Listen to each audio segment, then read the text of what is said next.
Bienvenidos una semana más de aprendizajes aquí en su colegio particular a distancia, Juan Montalvo Fiallos. El tema de hoy día va a ser filosofía contemporánea.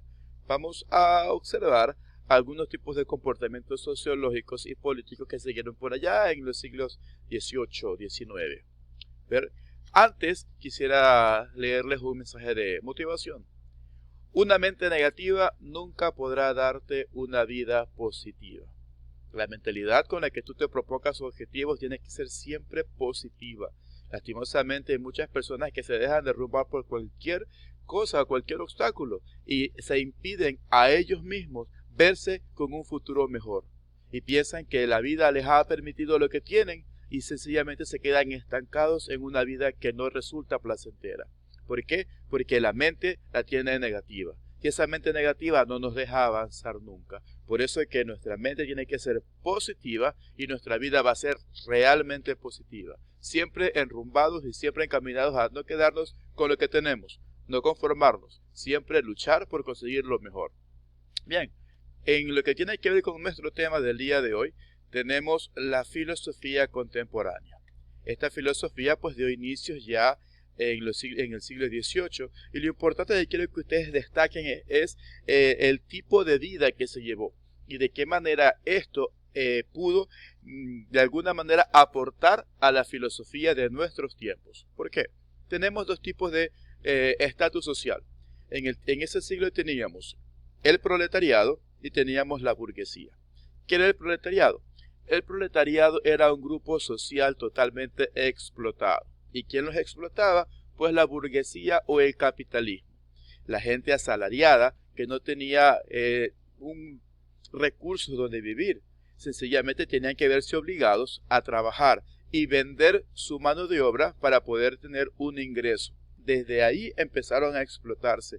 La gente burgués o la gente capitalista, que eran los que tenían los más altos recursos en ese tiempo, empezaron a formar una barrera irreconciliable entre ambos tipos, podemos decir entre ambos bandos, en lo que consiguió solamente una lucha constante en contra de esta división que existía entre el capitalismo, que eran los dueños del dinero, los bancarios, los empresarios, los dueños de industrias, y el proletariado, que era la clase pobre, la clase que no tenía más que su cuerpo y su mano de obra pues para salir adelante. Y eso llevó, como ustedes pueden observar aquí en las láminas, a diferentes levantamientos y revoluciones en contra de esto.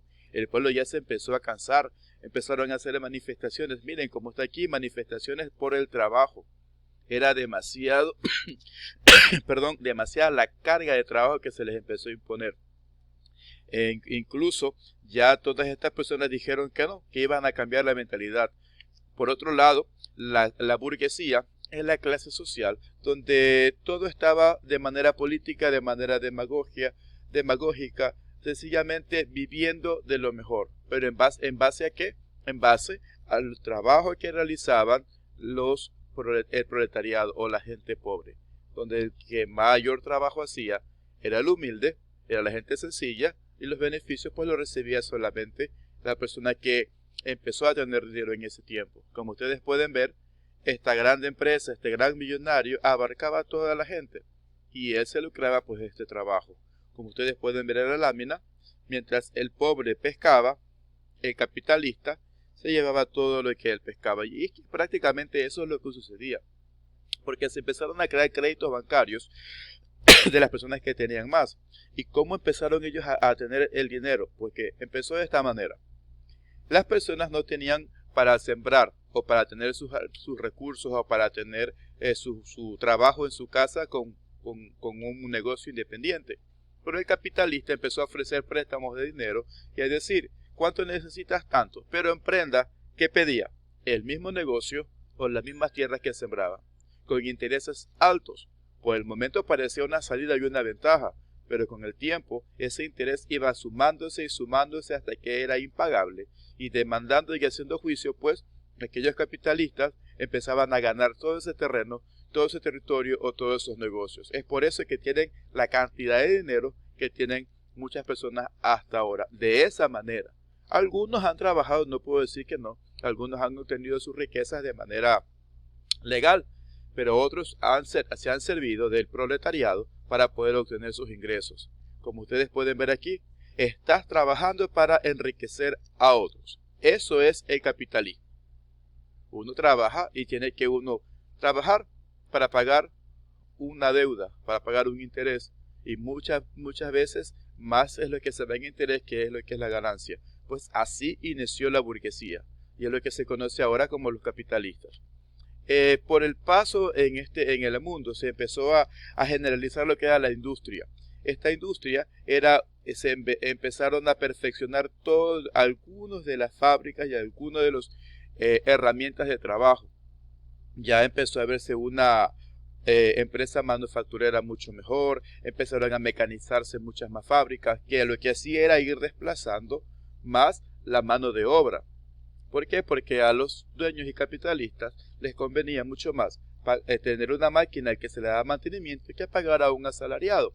Es lo que está pasando ahora con las diferentes empresas, que se robotizan y tienen una máquina que hace el trabajo de 10 empleados. Obviamente se ahorran en tantos beneficios de ley, en tantos sueldos, en tantas aportaciones mensuales a un seguro social. ¿Para qué?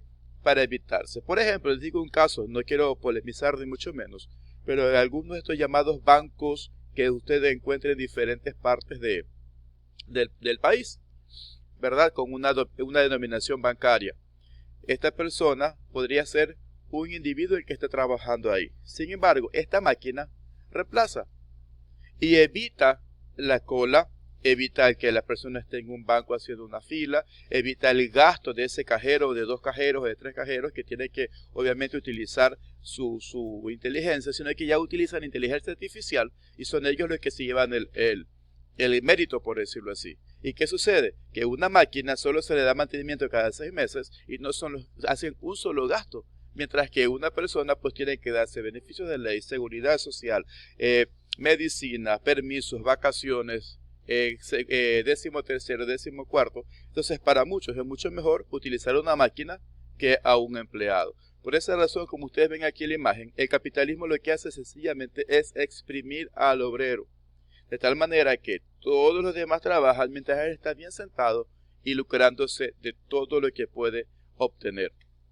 Por esa razón que se empezó a hacer el liberalismo económico. ¿Por qué se dio el liberalismo económico? Porque las personas se cansaron de trabajar esclavizadamente en un lugar sin tener la remuneración correcta. De hecho, algunos lugares que empezaron ya a trabajar de esta manera fue Inglaterra, Francia, Alemania y Estados Unidos, que empezaron a aplicar este sistema liberal. Mientras tanto, en otros países aún seguía siendo la misma forma de trabajo, en condiciones infrahumanas y con poco salario. Esto fue lo que dio lugar a la liberación. Tanto así que entre capitalistas y proletarios hasta el momento existe una gran barrera y hasta el momento existen manifestaciones. ¿Por qué? Porque conocemos de grupos sociales que están sencillamente sentados en una organización esperando el beneficiarse del trabajo del pueblo. Entonces esa es la diferencia y eso es lo que se está pasando ahora. Es por eso que hay muchas personas que creen tanto en el liberalismo como en el comunismo. El liberalismo, cuando ya cada empresa, cada persona es contratada por individual y tiene un libre comercio y empieza a trabajar independientemente sin deberse a ningún capitalista que le obligue a pagar un interés mensual. Y el comunismo, por otra parte, es la organización política donde no hay clases sociales, donde sencillamente hay un solo orden y un solo beneficio para todas las personas. Entonces, eso es lo que tiene que ver con capitalista y con proletariados. Resumiendo, capitalistas, personas aquellas que antes del siglo XVIII pues lo que hacían era beneficiarse de todo el trabajo de la gente obrera. Y el proletariado, pues obviamente la gente que trabajaba y que no tenía estudios suficientes para ser profesionales y basaban su vida en un oficio, como albañiles, como zapateros, y que eran explotados de manera bárbara en aquellos tiempos. Beneficiosamente, la revolución marxista cambió totalmente este tipo de pensamiento, este tipo de ideología, y fomentó en todos la liberación, la revolución en cuanto a defender los derechos. Y de eso nos deriva a nosotros lo que es la filosofía contemporánea. el asunto de ver todas las cosas de manera objetiva, ya no tener que asumirnos a una persona esclavizante que maneje todos sus intereses a conveniencia y que explote nuestra forma de pensar. Cada uno tiene su diferencia y cada uno tiene su libertad de elegir, su libertad de decisión y de poder obtener las cosas como quiera obtenerlas, mientras esté dentro del margen de la ley. Pues bien, eso ha sido la clase de hoy día, señores. Luego de este video ustedes van a recibir una evaluación que vamos a evaluar los aprendizajes de todo el mes. Espero que lo hagan muy bien, tienen también tiempo para contestarlo. Esperamos que tengan suerte y que tengan una excelente nota. Pues por mi parte ha sido todo, que tengan muy buen día y nos veremos la próxima semana.